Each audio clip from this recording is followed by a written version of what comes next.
Here in segment 2, we're going to look at baseboards that are tilted in and out. This is problem number 2, the tilted baseboards. Baseboards, especially narrow ones, will frequently tilt toward the wall at the bottom. That's because the lower nub on the thin rim can fall into spaces between the drywall edge and the floor. In addition, the baseboard follows the tapered drywall edge near the floor. Taller baseboards usually aren't affected because they're high enough to rest against the flat drywall surface above. Don't worry about small tilts if they're noticeable only at the inside corners. We'll cover that later in the tilted inside corners part. Push the base firmly against the wall with your hand to determine how severe the tilts will be. If gaps appear between the top of the trim and the wall, you'll need to use the solutions that we show you here. Solution 1 is to space the baseboards above the floors if they're to be carpeted. Carpeting and pad together are at least 1 inch thick, meaning that it covers at least the lower 3/4 of an inch of the baseboard. So there's no reason to rest the base right on the floor. You can fix a tilted baseboard by raising it above the drywall gap.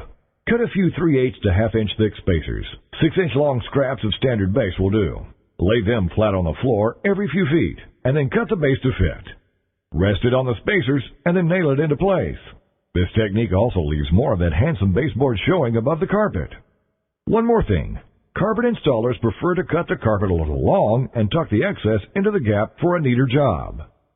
Solution number 2, fill the gap with blocks above vinyl or laminate floors.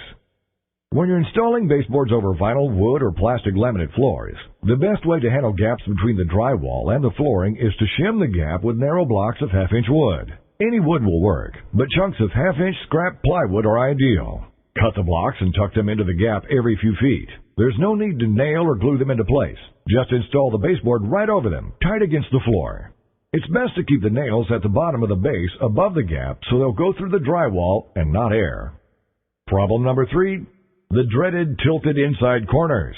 Trim at inside corners often won't meet evenly despite a perfectly cut cope. That's generally because corner tape joints don't always get filled or sanded all the way to the floor.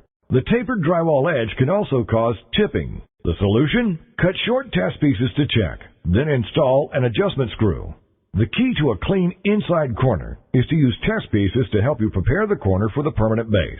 Conduct this test before you nail any base permanently to the wall, because you'll just have to remove it if the corner joint is bad. Cut a perfect cope on one end of a foot-long chunk of baseboard. Then use that and another short piece of base with a square end to check the corner. Be sure to push the pieces tight against the wall, especially at the bottom, to simulate the pressure the nails will exert. If the joint looks good, go ahead with a standard installation. But if there's a gap at the bottom of the joint, set aside the test pieces and drive in a 2-inch screw about a 1/2 inch above the floor and an inch or 2 away from the corner behind the square end piece. Sink the screw until the head is protruding just slightly beyond the drywall. Then check the joint again with the test pieces. Adjust the screw in or out and continue adjusting and testing until the joint is perfect. Then go ahead and install the baseboard. Next up, we'll tackle outside corners.